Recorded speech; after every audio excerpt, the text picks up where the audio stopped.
tous, bienvenue dans le Flash Info. Dans 48 heures, le président de la République entame dans le Denguélé une visite d'État. Déjà, les populations se mobilisent pour recevoir l'illustre invité. Les populations qui placent en cette visite d'énormes espoirs pour le développement de la région. Nos équipes nous apprennent que sur place, les préparatifs vont bon train. Notons qu'au cours de ce séjour du chef de l'État, l'axe principal d'Odiéné sera baptisé boulevard Alassane Ouattara. Dans l'actualité économique, l'inauguration de la nouvelle chocolaterie du groupe français CEMOA à Yopougon, zone industrielle, ce lundi. Inauguration faite par le président Ouattara. L'avènement de cette unité industrielle implantée sur une superficie de 2000 m² sonne comme la réalisation de l'un des vœux du chef de l'État qui en appelait à la transformation des matières premières. D'une capacité initiale de 10 000 tonnes par an, cette chocolaterie vise d'abord le marché local, ensuite l'espace ouest africain riche de 350 millions de consommateurs. Pour le président de la République, c'est effectivement le début de la réalisation de ce qu'il a toujours souhaité, au-delà de la transformation du cacao en beurre et en pâte de cacao, que l'on puisse faire du chocolat pour les Ivoiriens, mais aussi pour les ressortissants de l'Afrique de l'Ouest. Je vous propose d'écouter le président Alassane Ouattara.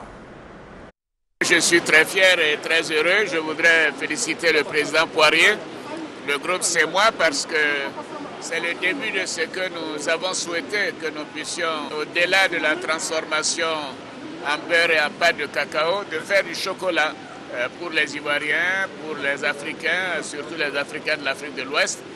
L'Afrique de l'Ouest compte tout de même 350 millions d'habitants et donc il faudrait que nous soyons tous engagés à consommer du chocolat, surtout que c'est bon pour la santé et pour les jeunes. Donc je voudrais féliciter le groupe CEMOA, féliciter le gouvernement, le Premier ministre, le ministre de l'Industrie, qui ont travaillé à créer les conditions pour que ce groupe vienne investir en Côte d'Ivoire. Et je souhaite bien sûr qu'avec le temps, le groupe CEMOA augmente sa production parce que le marché sera là et pourra absorber cette augmentation. Et aussi que de nouveaux groupes viennent s'installer en Côte d'Ivoire. Autre activité du président de la République ce lundi, Alassane Ouattara a rencontré le peuple Atchan. Cet après-midi même, au stade d'Anono autour d'un meeting, les images, le témoignage dans le 20h. Autre info en bref, la passation de charges entre le ministre Jean-Louis Billon du Commerce et Anzoumana Moutaye de l'entrepreneuriat national, la promotion des PME et de l'artisanat, passation qui a eu lieu ce lundi.